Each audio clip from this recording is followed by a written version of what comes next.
Ayon sa datos ng Department of Social Welfare and Development, mayroon na ngayong mahigit 7 milyong senior citizens ang Pilipinas. Gayong kakaunti lamang ang mga espesyalista at caregiver para sa kanila. Mas pinipili kasi ng mga ito na magtrabaho abroad. May report si Mariz Umali.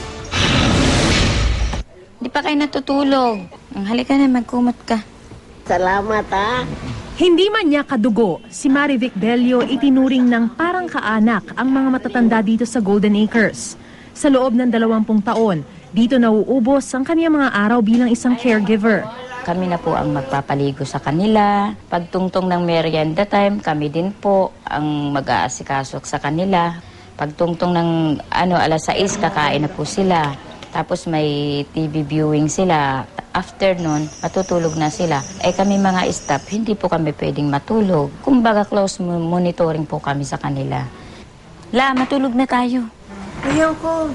Dito, naibibigay raw niya sa mga matatanda ang pag-aaruga na minsan pa niyang naipagdamot sa sarili niyang mga magulang. Sige na, sige na. Ako, hindi ko po naranasan alagaan ng magulang kong ganyan. Ilang linggo ko lang na pagbigyan ng atensyon panahon ng nanay ko dahil nga dito, nagtatrabaho nga po ako dito. Namatay ang nanay ko. Kalong-kalong kasi. Ang Golden Acres, isa sa 4 lang na home for the aged sa buong bansa na hawak ng DSWD. Mabait ka, alam ko. Mabait na mabait ka. Kasi mabait ka din, La. Mabait ka kasi din. Lahat kayo mababait. Ito na marahil ang huling tahanan at huling hantungan para sa mahigit 200 lolo at lola na naulila. Inabando na, kundi man inihabili ng tuluyan sa DSWD. Andiyan na po namin pinaliliguan sila sa bed nila. Doon na rin namin bihisan at kapag dumudumi sila, kami pa rin. Marami raw dahilan para iwan niya ang kanyang trabaho. Minsan nahawakan ka, aalukin ka. Ma'am, gusto mo? Sabihin naman namin, ano ba yan? Hawak-hawak na nila yung pupo nila. Minsan na rin siyang nag-abroad pero mas gusto raw niya rito. Iba talaga yung sarili mong mga kababayan na alaga mo ikumpara doon sa ibang bansa. Pwede pa rin naman akong bumalik, kaya lang, mas gusto ko po kasi dito. Hindi rin naman daw masisisi ang mga gustong umalis na bansa. Gaya ni Lorna Fuentes, mahigit 1 dekada na bilang caregiver.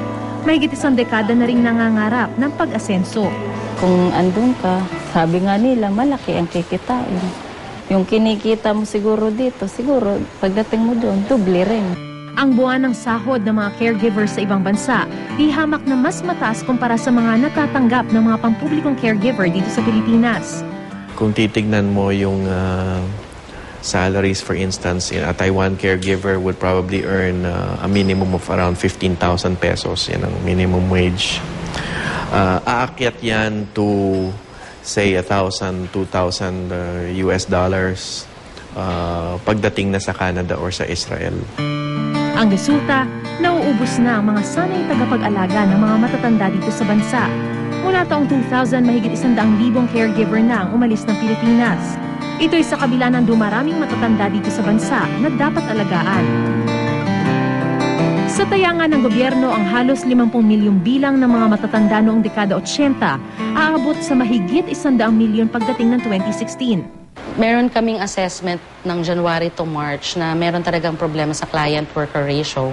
Magre-request yung field office for a budget na kailangan nila ng MOA augmentation. This is a staff na hinahire namin for a certain time para lang ma-augment yung kakulangan ng staff. Kulang din ang mga ekspertong napoproduce ng mga eskwelahan para sa pangangalaga ng matatanda. Sa ngayon, may mahigit 100 doktor lang ang espesyalista sa matatanda. Gayong 7 million senior citizens ang nangangailangan ng kanilang kalinga. We have only physicians, pero they're not that focused on yung needs talaga ng older person. Pero at least, doon pa lang kami nakikita ko na pwede natin yung enhance. Out of the 30 medical schools that we were allowed to survey, mga 5 or 6 lang ang merong talagang curriculum ng geriatrics sa kanilang medical school na fully integrated.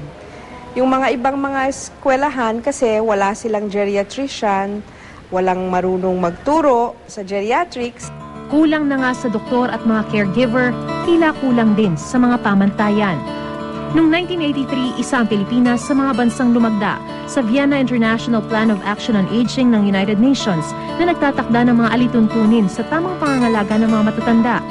Pero hanggang ngayon, With regards to standardizing the care of elderly persons in homes for the aged, wala pa tayong set guidelines.